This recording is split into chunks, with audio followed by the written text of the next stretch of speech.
Hi, and welcome back to a guide to surviving stroke and brain injury.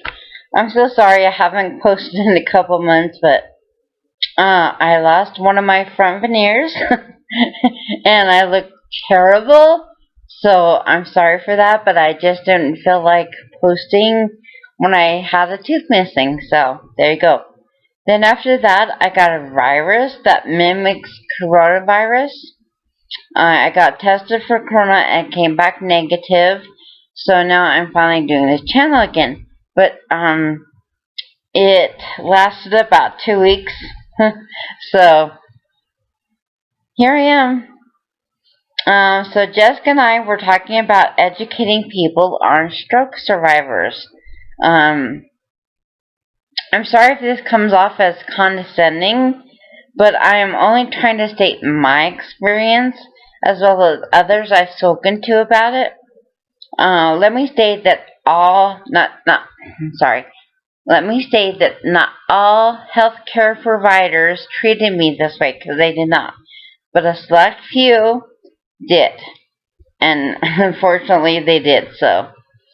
But how can they truly understand if we don't speak up and nicely educate them on this? So that's what today is going to be talking about. It's walking by faith and not by sight. And this includes everybody for every situation, and hopefully you'll get something from it. If not, show your health care provider or your care provider or your guardian or your brother and sister or your family, whatever. But it certainly would help my recovery if I wasn't mad or sad because this happened. So the first thing I want to talk about is we aren't deaf. So I think it's natural for people to speak to people this way when they've had something happen to them. That was my case. I could hear loud and clear. I heard every command, everything they were asking me. I just couldn't respond. But please understand, we are not deaf. We never were deaf. Now, maybe some are affected that way, but the majority that I talked to of the stroke survivors, they all said they couldn't say anything back or shush people or anything, but they weren't deaf, and people kept talking loudly to them. So that leads me to my second thing, is we're not children. When this happened, I was 46.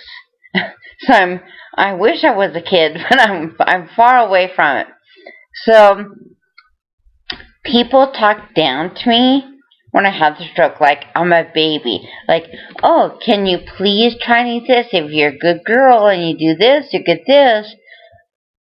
I'm not a kid. I'm not a baby.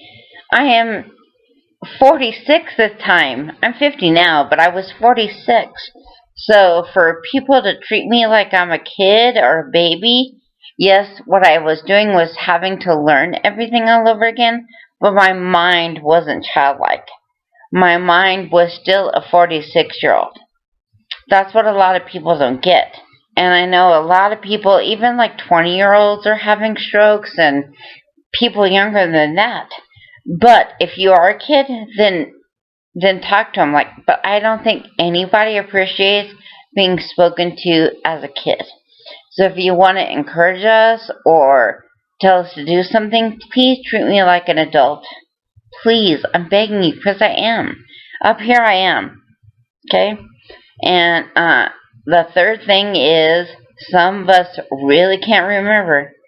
I was just talking to Jessica earlier, and I was trying to tell her a timeline, a couple of days ago or last week or 2 weeks ago, and I physically could not remember. And in the same conversation, she couldn't remember something. And then she brought up gout. And I know I've heard the word before. I'm 50. I know I have. But I don't know what that means. I seriously do not know what that means. So she had to tell me over again what it meant. And the bad thing is, I probably don't remember. And then her dad told her to tell me what it was.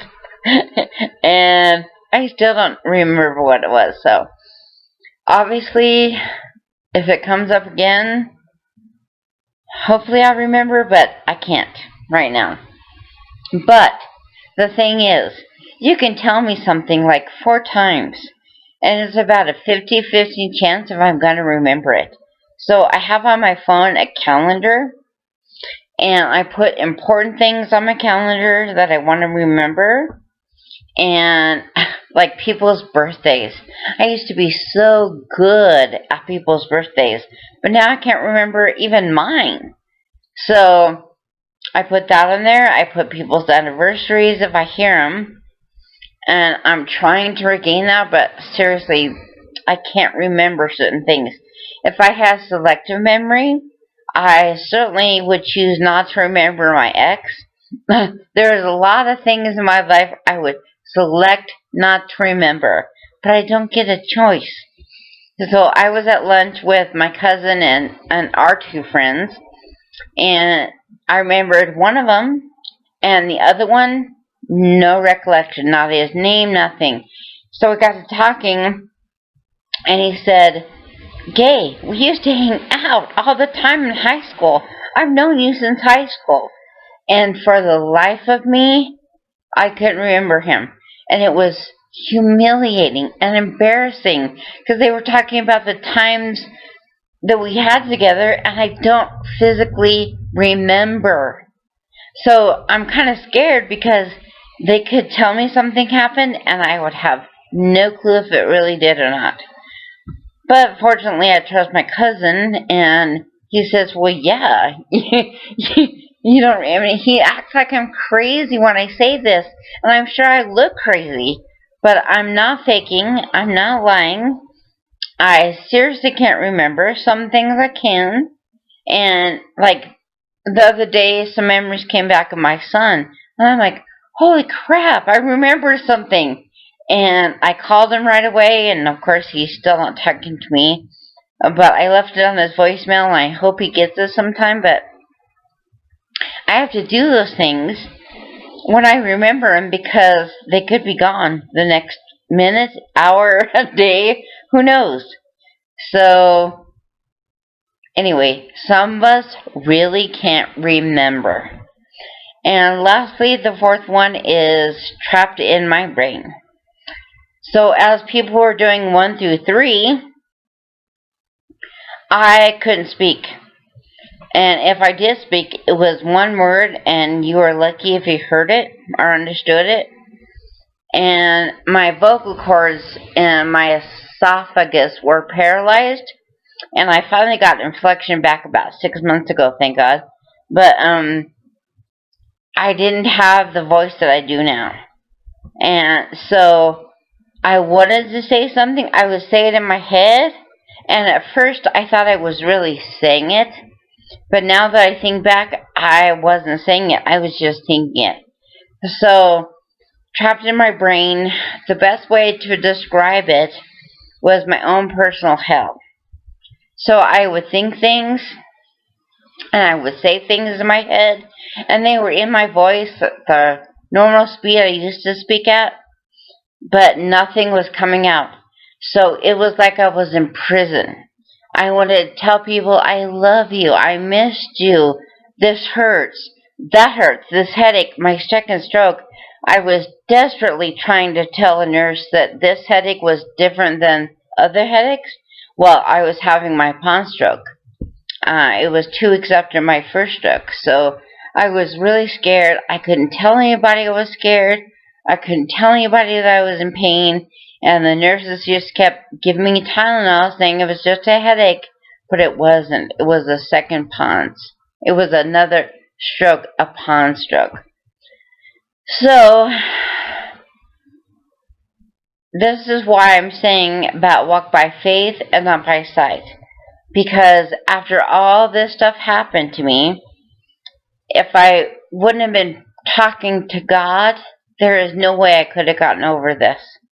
I mean, through this, over this, whatever you want to say.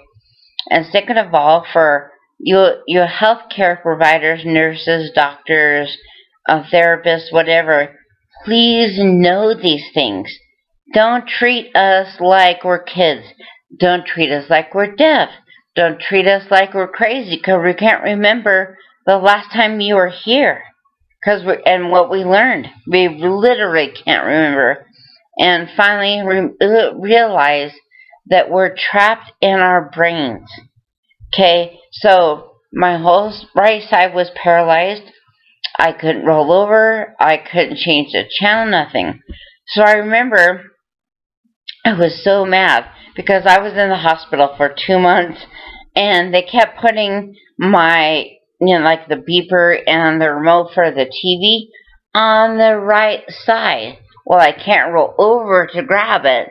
So I would stare at it and I'd be like, So anytime anybody would come in, I'd like point at it like, and they'd like, do you need something? I'm like, yeah, that. And they go, oh, here's another Tylenol. You can't have another Tylenol for another 6 hours. That isn't what I was saying. And then when I finally could put the remote in the, that button pressure that lets them know that you're in trouble or something, I put it on my left side. Finally, it took me forever. They put it on my right side. So please ask if you don't know. Ask questions is the important thing. I could shake my head yes or no. And so if somebody would have said, are you in pain? I would have said no. Do you want the remote? I would have said yes. Do you want the button pusher? Yes. I mean, there are so many things I wish I could say. But to educate you, caregivers, healthcare providers, and other stroke patients, you're not alone. And if you just ask questions, I forget who it says, but ask questions and you'll learn the answers you want to know. So please ask a question. Even though we can't communicate all the way, there are some means we can communicate, okay? And I want to say, for healthcare providers and caregivers and family members, walk by faith, not by sight. Because even though your loved one or your patient, whatever, is like that, like I just described, you have to know that God saved them for a reason. You have to know that there's a purpose there in life. And you have to encourage them, be empathetic. That is the most important thing you can do, is be empathetic. Don't feel sorry for us. Don't pity us, but be empathetic. Because know we're trying.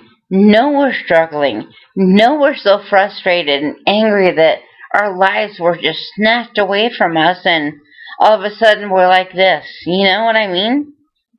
So it just, I don't know. It sucks. So remember everything you have. If you have any questions, please feel free to leave comments below or ask me questions or whatever you want to know. And of course, as always, I'll do my best to answer. And Jessica will also do her best to answer. And just hang in there. Celebrate every victory and know that you're not alone. Okay? Love you. Bye.